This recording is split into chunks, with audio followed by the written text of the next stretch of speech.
నమస్కారం గురుగారు. శ్రీమాత్రే నమః. గురుగారు, మన కోరికలు తీరడానికి వెంకటేశ్వర స్వామికి ముడుపు కడుతూ ఉంటాం గదండీ! అవును. ఎలాంటి కోరికకి ఎలాంటి ముడుపు కట్టాలి? అంటే ముడుపులో కూడా ఆ వ్యత్యాసం ఉంటుందంటారా? దాని ఉంటుంది. గురించి తెలుసుకోవాలనుకుంటున్నాను. తప్పకుండా అమ్మా. ఇక్కడ ఫస్ట్ ఆఫ్ ఆల్ ఏంటంటే ముడుపులు రకరకాలుగా ఉంటాయి. కొంతమందికి ఆరోగ్యం బాగోలేదు, అనారోగ్య సమస్యలతో ఉన్నప్పుడు వాళ్ళకి ఏ ఆర్గన్ అయితే పాడైంది, ఉదాహరణకి కంటికి సంబంధించిన జబ్బో లేకపోతే హార్ట్ రిలేటెడ్, పొట్టకి సంబంధించి ఉంటాయి చూసారా. మనకి మీరు తిరుపతికి వెళ్ళినట్లయితే అక్కడ అమ్ముతుంటారు చూడండి, చిన్న చిన్నవి, ఒక ఉయ్యాలలాగా ఉండడం, లేకపోతే మనిషి యొక్క ఆర్గన్స్ లాగా ఉంటాయి. వాళ్ళు దాన్ని ఉండిలో వేయడమో ముడుపుగా కట్టివేయడమో చేస్తూ ఉంటారు. ఓకే. అలాంటిది మనకి ఇక్కడ కూడా కొన్ని కొన్ని టెంపుల్స్ దగ్గర అమ్ముతుంటారు. అలాంటివి తెచ్చుకొని అందులో ముడుపులో అది పెట్టుకుంటారు. సంతానం కలగట్లేదు, సంతానం కోసము అన్నప్పుడు ఒక ఉయ్యాల పెట్టుకుంటారు అందులో. అట్లా వాళ్ళకి ఏది కావాలో దానికి సంబంధించిన పదార్థాన్ని ఆ ముడుపులో పెడతారు. అలాంటివి దొరకలేదు, ఉదాహరణకి వీళ్ళు ఎంతో మనీ అనుకున్నారు, 1116 10,000 ఎంతో అనుకున్నారు స్వామివారికి వేయాలని. అప్పుడు చక్కగా శాస్త్రంలో అంటే దీనికి ఒక లెక్క ఉంది. ఎట్లా అంటే పసుపు వస్త్రం ఉంటుందమ్మా, పసుపు వస్త్రము, ఎరుపు వస్త్రము, తెలుపు వస్త్రం 3 తీసుకొని ఈ ఫస్ట్ తెల్ల వస్త్రం పెడతారు. దాని తర్వాత ఎరుపుది లేదా పసుపుది ఏదైనా ఎలా అయినా పెట్టుకోవచ్చు. పెట్టుకొని అందులోపల మీరు ఏదైతే స్వామివారికి సమర్పించాలనుకున్నారో, ఇంత ధనం 1116 అనుకోండి ఉదాహరణకి, తక్కువ దీంట్లో ఉన్నాం, ఆ డబ్బును అందులో పెడతారు. పెట్టి అందులో కొంత పసుపు కుంకుమ వేసి ఏ దేవతలకైతే మీరు అనుకుంటున్నారో, వెంకటేశ్వర స్వామికా, కొంతమంది దుర్గాదేవి కూడా అనుకుంటారు కదా, ఒకే దేవతనని లేదు, నరసింహస్వామి ముడుపు కట్టేవాళ్ళు ఉంటారు. ఆ స్వామివారి నామస్మరణ చేస్తూ అవి అందులో పెట్టి అంటే మీరు ఏ సంకల్పం కోసం ముడుపు కడుతున్నారు, సంతానం లేదనా, అనారోగ్యంతో ఉన్నారనా, స్వామి నీ మీద నమ్మకంతో నీ దగ్గరికి వస్తాను, నీకు ఇది చెల్లించుకుంటున్నా, నా యొక్క కామ్యం నువ్వు నెరవేర్చగలమనేటువంటి నమ్మకంతో నీకు ఇది చెల్లించుకుంటున్నాను అని చెప్పని ముడుపు కట్టేసి మీరు ఎప్పుడైతే వెళ్దాం అనుకుంటున్నారో ఆ ముడుపుని తీసుకునే దాన్ని ఇంట్లో పూజ గదిలో పెడతారమ్మా.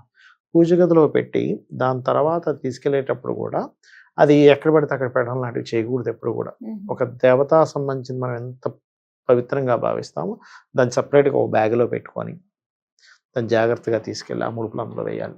అయితే ఇందులో చాలామంది ఏం చేస్తారంటే ఒక మిస్టేక్ అనేసుకుంటారు నార్మల్గా, స్వామి నేను ఈ పని జరిగితే కనుక నేను వస్తాను, నీ కొండకు వస్తానని. కానీ నేనేమంటానంటే నువ్వు ఫస్ట్ వెళ్ళిపో, ఇదైతేనే అంటే నువ్వు బిజినెస్ చేస్తున్నావు, ఇదైతే వస్తానంటే అంటే నీకు అవుతుందని నమ్మకం లేదా? అలా కాదు, నువ్వు వెళ్ళిపో డైరెక్ట్గా. ఫస్ట్ వెళ్ళిపోయి స్వామి నిన్నే నమ్ముకొని నీ దగ్గరికి వచ్చాను అప్పుడు వేరు. ఇప్పుడు అమెరికాలో కొడుకున్నాడు, ఇండియాలో తండ్రి ఉన్నాడు, లేకపోతే తల్లో తండ్రి ఉన్నారు. అమ్మ నువ్వు నాకు అది కొనిస్తే నేను ఇండియాకి వస్తానంటే దాని అర్థం ఏమిటి? నేను చూడడానికి వస్తాను, నేను చూడడానికి రావాలంటే నువ్వు నాకు ఆ కారు కొని ఇవ్వాలి, లేకపోతే నాకు ఫలానా అకౌంట్లో డబ్బులు వేస్తే నేను వస్తాను, లేకపోతే రాను అంటే అసలు అది సెన్స్లెస్ కదా. అలాగే అలా కాకుండా నువ్వు డైరెక్ట్గా వచ్చేసి తల్లిదండ్రుల దగ్గర ప్రేమగా మాట్లాడినప్పుడు ఉండే ఇది వేరే ఉంటుంది. నువ్వు దానికి కొన్ని షరతులు పెడుతున్నట్టుగా ఉంటే అది జగత పితరవు వందే పార్వతీ పరమేశ్వరవు, వాళ్ళు జగత్తుకు మొత్తం తల్లిదండ్రులు లాంటి వాళ్ళు, వాళ్ళతో నువ్వు బిజినెస్ చేయడం ఏంటి? బిజినెస్ కాకుండా తెలియనప్పుడు చేస్తారు. ఇప్పుడు నేను కూడా చిన్నప్పుడు ఓ 15 ఏళ్ళ వయసు ఉన్నప్పుడు నాకు కూడా తెలియని వయసులో స్వామివారికి అనుకునేవాడిని, ఈ బిర్లా టెంపుల్లో వెంకటేశ్వర స్వామి తలుచుకొని స్వామి నేను ఇంకో కొబ్బరికాయ కొడుతుంది ఇది అయిపోయి, అంటే ఒక ఏజ్, ఒక 20 years ఏజ్ వరకు నా మైండ్ సెట్ అట్లాగే ఉండేది. తర్వాత రియలైజ్ అయ్యా, ఏమిటి నేను దేవుడితో చేస్తుందంటే బిజినెస్ చేస్తున్నాను, చిచి ఏమిటిదని నాకే అనిపించింది.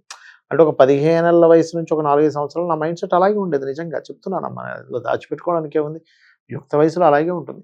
కానీ రియలైజ్ అవ్వాలంటున్నా, స్టార్టింగ్ స్టేజ్కి తర్వాత స్టేజ్కి రియలైజ్ అవ్వాలి, అయ్యో మనం ఎవరితో మనం చేస్తున్నాము, నమ్మకం లేదా మనకి అని అనుకొని అప్పుడు కనుక స్వామి నువ్వు ఉన్నావు, నువ్వే చూసుకుంటావు, అందుకే నీ దగ్గరికి వచ్చేసాను అని ఫస్ట్ వెళ్ళిపోండి. చేయాల్సింది ఆయన. ఇంకా నెక్స్ట్ ఆయన ఎక్కడో రుణం పెట్టుకోడు, అరే నన్ను నమ్మి నాకు తిరుపతికి వచ్చేసాడా ఈ సంకల్పం పెట్టుకొని. అలా కాకుండా ఈ పని అయితే వస్తానన్నాం వేరు, నువ్వు చేస్తావని నమ్మకం ఉంది స్వామి అందుకే వచ్చేసాను అనుకోవడం వేరు. ఇది నేను వేస్తాను అనుకున్నాను, వెళ్ళి వేసేస్తా ఆటోమేటిక్గా తగ్గుతుంది అనుకుంటే ఆటోమేటిక్ తగ్గుతుందమ్మా. ఎందుకంటే నాకు ఇలాగే ఒకసారి నాకు తెలిసిన శిష్యులు ల్యాండ్ అమ్ముడు పోవాలి, ల్యాండ్ అమ్ముడు పోతే అమ్మవారి ఆలయంలో ఏదో చేయిస్తానని మొక్కున్నారు. నాకు చెప్పారు, సార్ ఇట్లా ల్యాండ్ కోసం చూస్తున్నాం, సరే అమ్ముడు పోతే అమ్మవారికి ఫలానా చేయిద్దాం అనుకున్నాం అంటే నేను ఒకటే చెప్పాను, లేదమ్మా మీరేం చేయండి, ఇప్పుడు అయితే చేయిస్తాను అనుకుంటున్నారు, అలాగే మీరు వెళ్ళి ఫస్ట్ అది చేయించేసేయండి, అది ఖచ్చితంగా అవుతుంది. ఎందుకంటే మీరు చేయించేశారు, తర్వాత చేయాల్సింది ఎవరు, అమ్మవారిది పని. అరే ఈయన నాకు ఇచ్చేసింది ఇచ్చేసాడు నేను చేయకపోతే ఏమిటి అసలు అది రుణం ఉంచుకోదు ఎక్కడ అమ్మవారు ఈ అనగానే మాటలకే ధైర్యం వస్తుందండి అసలు. వస్తుంది అవును. అని ఏం చేస్తారు వీళ్ళు చేసేసారు వెంటనే పని అయిపోయింది ఆ ల్యాండ్ అమ్ముడుపోయింది ఇమీడియట్ వాళ్ళకి డబ్బులు వచ్చాయి ఓకే. ఖచ్చితంగా వచ్చాయి అక్కడ. అట్లా ఏంటంటే మనము భగవంతుడు చేస్తాడు నువ్వు చేయట్లేదంటే అంటే ఎక్కడో డౌట్ అన్నమాట. చేయకపోతే మన డబ్బులు వేస్ట్ అవుతాయేమో అని ఉన్నాయంటే నువ్వు ఇంకేం లాభం మనమే నమ్మట్లేదు కదా. నమ్మట్లేదు ఆ. ఫస్ట్. కాబట్టి ఇలా చేయాలి ఒకటి. రెండవది కొన్నిసార్లు ఏమవుతుందంటే ముడుపుల విషయంలో కొంతమంది పెద్దవాళ్ళు కొన్ని అనేసుకుంటారు కానీ ఇంట్లో వాళ్ళకి చెప్పరు, వాళ్ళ లైఫ్ అయిపోతుంది, వాళ్ళు అనుకున్న వాళ్ళ మిగిలిపోతాయి. చాలా మందికి ఈ విషయంలో భయపడుతూ ఉంటారు, అయ్యో మా అమ్మగారు అనుకున్నారండి మరి ఆవిడ చేయలేకపోయారు ఏమైనా తగులుతుందా. ఒకటి గుర్తుపెట్టుకోండి, భగవంతుడు శాడిస్ట్ కాదు. వాళ్ళు అనుకున్నది వాళ్ళు ఎక్కడ తీర్చాలో అక్కడ తీర్చేలా చేస్తాడు. లేదు మీకు ఏదైనా భగవంతుడి మీద మహాభక్తి ప్రేమ ఉంటే మీరు తీర్చండి, తప్పేం లేదు. అయ్యో మా అమ్మగారు అనుకున్నారండి చేయలేకపోయారు, పాపం ఆవిడ శివైక్యం చెందారు, మేము చేస్తామని భక్తిగా చేస్తారు, భగవంతుడు సంతోషిస్తాడు. కానీ చేయనంత మాత్రం ఆయన ఏమనుకోడు, ఆయనకి నేను తక్కువ, మీరు ఇచ్చే 1116 ఆయనకి డబ్బులా, అంతే కదా. అదొకటి. రెండవది కొంతమంది అనుకోని వాళ్ళే మర్చిపోతారు. వెళ్ళకుండా ఉండడం బద్ధకం వేరు, మర్చిపోవడం వేరు. కానీ ఇక్కడ చాలామంది ఏమనుకుంటారంటే వెళ్ళనందుకు దేవుడు నన్ను ఏమైనా శిక్షిస్తున్నాడేమో అనుకుంటారు, కానీ దేవుడు ఎప్పుడు పట్టించుకోడమ్మా. ఒక లైట్ ఉంది, ఆ లైట్కి మనం పుస్తకం పట్టుకుని వెళ్తే మన పుస్తకంలో ఉండే అక్షరాలు మనకు కనిపిస్తాయి, కానీ లైట్ కొత్తగా వచ్చేది లేదు పోయేది లేదు. ఒక వెలుగులాగా ఈ పరమాత్మ కూడా వెలుగుతున్నాడు, ఆయన స్వయంగా అన్నిటినీ నడిపిస్తూ ఉన్నాడు. ఆయనకి ప్రత్యేకంగా మనం ఇప్పుడు ఇచ్చినా ఇవ్వకపోయినా పోయేదేం లేదు వచ్చేదేం లేదు. సముద్రంలోంచి ఒక గ్లాసు నీళ్ళు తీసినట్టుగా ఉంటుంది పరిస్థితి. ఇక్కడ ఏంటంటే మనంతట మనమే మనమే ఇచ్చేసుకుంటున్నాం. అంటే మనం ఒక మాట అని ఆ యొక్క రుణాన్ని మనం పెట్టేసుకుంటున్నాం మనకు తెలియకుండానే.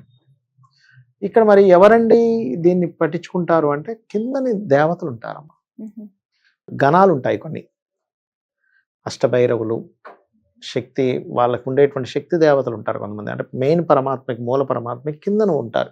ఇప్పుడు చూడండి కొన్ని ఆలయాల్లో బలులు ఇస్తుంటారు చూసారా, ఆ బలులు కూడా మూల పరమాత్మ ఏం తీసుకోడు, ఈ కింద ఉండేటువంటి దేవతా గణాలు తీసుకుంటాయి. అవన్నీ కింద ఉండేటువంటి కొన్ని శక్తి గణాలు ఉంటాయి, దేవతా గణాలు కొన్ని శక్తులు ఉంటాయి, ఆ శక్తులు తీసుకుంటాయి. మెయిన్ మూల పరమాత్మ కొంతమంది అంటుంటారు చూసారా కొన్ని సినిమాల్లో కూడా, ఏంటి అమ్మోరు బలి కోరుకుంటుంది, ఎందుకు కోరుకుంటుంది అంటారు చూసారా. అదేంటంటే వామాచారాల్లో కొన్ని పద్ధతుల్లో శక్తికి ఇస్తారు, మూలంగా ఉండేటువంటి అమ్మవారికి అవసరం లేదు అసలు, అది యాక్చువల్గా శక్తికి ఇస్తారనమాట అది అట్లా. కాబట్టి ఎప్పుడైనా సరే ఏదైనా సరే ముందు మీరు ఇచ్చేసేయండి, అమ్మా నీ మీద నమ్మకం ఉందమ్మా అంటే. అది కూడా ఏంటి, ఇది ఇస్తున్నందుకు ఇస్తున్నాం అనుకోకండి, ప్రేమతో నీకు ఇది ఇస్తున్నానమ్మా, నాకు ఇది అవ్వట్లేదు తల్లి, నీ అనుగ్రహం కావాలి అని అనుకోండి చాలు, అది ఆటోమేటిక్గా జరుగుతుంది. అంతే. మీరు అన్నట్టుగానే నాకు ఒకసారి అనిపించింది గురుగారు, ఏంటంటే నేను ఈ రోజు శివుడికి సంబంధించింది కదా, వెంకటేశ్వర స్వామి గుడికి వెళ్తే శివుడు ఫీల్ అవుతాడేమో ఇలా అనిపించేది. సో అది పెరిగే కొద్దీ కూడా మన ఆలోచన తీరు అంతా ఎలా మారుతూ అంటే అమ్మా, ఉంటుంది. మీరు శివాలయానికి వెళ్ళినా, గణపతి ఆలయానికి వెళ్ళినా, అమ్మవారి ఆలయానికి వెళ్ళినా, ఎక్కడికి వెళ్ళినా మీరు ఇచ్చేటువంటి కానుక కావచ్చు, మీరు నమస్కారం చేయడం కావచ్చు, అభిషేకం చేయడం కావచ్చు, ఏదైనా మూల పరమాత్మకే వెళ్ళిపోతుంది, వీళ్ళకేం ఉండిపోవు. అరే నాకు శివాలయానికి రావాల్సింది ఈవిడ మాధురి ఏంటి గణపతి ఆలయానికి వెళ్ళిపోయింది, నా కొడుకు దగ్గరికి వెళ్ళింది ఏంటంటే నా మీద నమ్మకం తగ్గిందా, లేకపోతే నా స్కందుడి దగ్గరికి వెళ్ళిపోయింది ఏంటి అని అనుకోరు. ఎందుకంటే మీరు ఎవరికి చేసినా మూల పరమాత్మకే వెళ్తుంది. ఎలా అంటే మనం ఏ వస్తువు కొన్నా ట్యాక్సీ సెంటర్లకే వెళ్ళిపోయినట్టు మనం ఎవరికి చేసినా అక్కడికే వెళ్తుంది. అర్థమయ్యేటట్టుగా వివరించారు గురుగారు ప్రస్తుత పరిస్థితుల్లో. చాలా చక్కగా వివరించారు గురుగారు, ధన్యవాదాలు. శ్రీమాత్రే నమః.